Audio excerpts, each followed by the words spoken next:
Hi friends, welcome to Jo's Kitchen. நீங்க இன்னும் நம்ம Jo's Kitchen சேனலை சப்ஸ்கிரைப் பண்ணலையா? சட்டுன்னு சப்ஸ்கிரைப் பண்ணிட்டு லைக் பட்டனை தட்டி விட்டுட்டு வாங்க வீடியோக்குள்ளார போகலாம். குதிரைவாலி அரிசி சாப்பிடுறதுனால நமக்கு கிடைக்கக்கூடிய ஆரோக்கிய நன்மைகள் என்னென்ன அப்படின்னு தான் இந்த வீடியோல பார்க்க போறோம். ஸோ வீடியோவை ஸ்கிப் பண்ணாம பாருங்க ஃப்ரெண்ட்ஸ். குதிரைவாலி அப்படி இல்லைன்னா புல்லு சாமை அப்படின்னு அழைக்கப்படக்கூடிய ஒரு புல் வகையை சார்ந்த சிறுதானியம் அப்படின்னா அது குதிரைவாலி தான். இதுல ஏராளமான ஊட்டச்சத்துக்கள் நார்ச்சத்துக்கள்லாம் இருக்கு.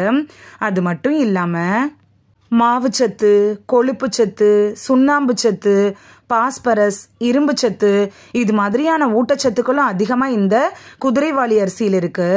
தானியம் அப்படின்னாலே பொதுவா உடலுக்கு நன்மை தரக்கூடிய ஒரு உணவுப் பொருள் தான். தானிய வகைகள்ல குதிரைவாலிக்குன்னு ஒரு தனி சிறப்பே இருக்கு. குதிரைவாலி அரிசியில செஞ்ச உணவுகளை எல்லா வயசுல இருக்கிறவங்களும் சாப்பிடலாம். இது நம்மளோட உடல்ல பலவிதமான ஆரோக்கிய பிரச்சனைகளுக்கு நல்ல உணவா அமையுது, தீர்வை கூட கொடுக்குது. சரி வாங்க, குதிரைவாலி என்னென்ன நோய்களுக்கெல்லாம் மருந்தாக பயன்படுதுன்னு பார்த்துட்டு வந்துடலாம். குதிரைவாலி அரிசியில என்னென்ன விட்டமின்கள் இருக்குன்னு பார்த்துக்கலாமா? Vitamin A, vitamin C, vitamin K, vitamin D இது மாதிரியான ஏராளமான விட்டமின்கள் இருக்கு. நிறைய இரும்பு சத்து, கால்சியம், மெக்னீசியம் இது மாதிரியான நம்ம உடம்புக்கு ஊட்டமளிக்கக்கூடிய ஏராளமான விட்டமின்களும் இந்த குதிரைவாலி அரிசியில் இருக்கு. நோய் எதிர்ப்பு சக்தியை அதிகரிக்க செய்யறதுல குதிரைவாலி எப்படி பயன்படுது அப்படின்னு பார்க்கலாம்.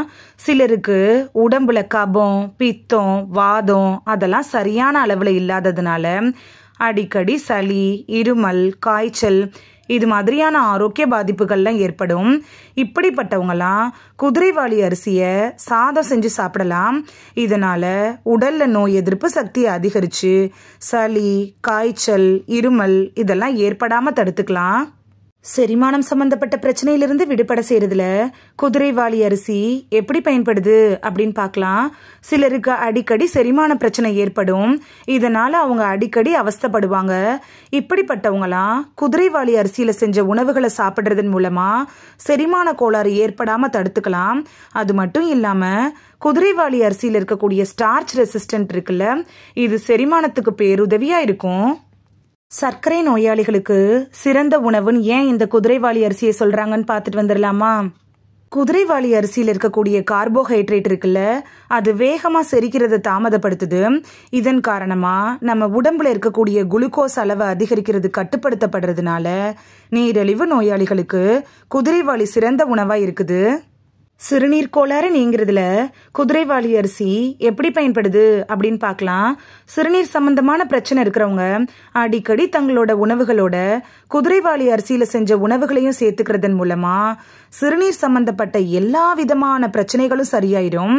இது சிறுநீரை அதிகமா பெருக்கக்கூடிய சக்தி கொண்டதாகவும் இருக்கு. இதனால நம்ம உடம்புல இருக்கக்கூடிய தேவையற்ற உப்புக்களையும் இது குறைக்கும். குதிரைவாலி அரிசியை எப்படி சமைக்கிறது அப்படின்னு பார்க்கலாம். நம்ம தினைக்கும் சமையலுக்கு பயன்படுத்தக்கூடிய அரிசியில சமைக்கக்கூடிய பொங்கல், அரிசி உப்புமா, இட்லி, தோசை, கஞ்சி இப்படி எல்லா வகையான உணவுகளையும் குதிரைவாலி அரிசியிலையும் சமைக்கலாம். குதிரைவாலி மாதிரியான நம்ம உடம்புக்கு தேவையான எல்லாவித சத்துக்களையும் தரக்கூடிய சிறுதானியங்களை கட்டாயமா நம்ம உணவுல சேர்த்துக்கணும். வயிறுல புண்ணு இருக்கிறவங்க மட்டும் குதிரைவாலி அரிசியை தவிர்க்கணும். ஏன்னா குதிரைவாலி அரிசி அந்த வயிற்று புண்ணை இன்னும் அதிகமாக்கி தீவிரமாக்கிடும். மற்றபடி எல்லா வயசுல இருக்கவங்களும் சாப்பிடக்கூடிய, அதாவது சின்ன குழந்தைங்கள்ல இருந்து பெரியவங்க வரைக்கும் எல்லாரும் சாப்பிடக்கூடிய உணவா இந்த குதிரைவாலி இருக்கு. இந்த வீடியோல குதிரைவாலி அரிசி சாப்பிட்றதுனால நமக்கு கிடைக்கக்கூடிய ஆரோக்கிய நன்மைகள் என்னென்ன அப்படின்னு தான் பார்த்தோம். இது உங்களுக்கு ரொம்ப யூஸ்ஃபுல்லா இருந்திருக்கும் அப்படின்னு நான் நம்புறேன். இனி குதிரைவாலி அரிசியை வாங்கி சமைச்சு சாப்பிட்டு பலன் பெறுவீங்க அப்படின்னு நம்புறேன். இந்த வீடியோ உங்களுக்கு பிடிச்சிருந்துச்சுன்னா லைக் பட்டனை தட்டி விடுங்க. சப்ஸ்கிரைப் பண்ற ஃப்ரெண்ட்ஸும் மறக்காம லைக் பட்டனை தட்டி விடுங்க. இது உங்க ஃப்ரெண்ட்ஸுக்கு பயன்படணும் அப்படின்னு நினைச்சீங்கன்னா ஷேர் பண்ணி விடுங்க. நிறைய பேர் சப்ஸ்கிரைப் பண்ணாம பாக்குறீங்க ஃப்ரெண்ட்ஸ். நீங்களும் சப்ஸ்கிரைப் பண்ணிட்டு பார்த்தா நமக்கு பவர் கிடைக்கும். நீங்க சப்ஸ்கிரைப் பண்ணிட்டு பாக்குறது இது மாதிரியான வீடியோக்கள் தொடர்ந்து போடுறதுக்கு எங்களை மோட்டிவேட் செய்யற விதமா அமையும் ஃப்ரெண்ட்ஸ். சப்ஸ்கிரைப் பண்றதோட மட்டும் இல்லாம பக்கத்துல இருக்க பெல் ஐக்கானை கிளிக் பண்ணி ஆல்ங்கிற ஆப்ஷனை கிளிக் பண்ணி வச்சிட்டிங்கன்னா நாங்க வீடியோ போட்ட உடனே நோட்டிஃபிகேஷன் உங்க செல்போனை வந்தடையும். நாளைக்கு வேறொரு ஆரோக்கியமான பதிவுல சந்திக்கலாம். Thank you, by.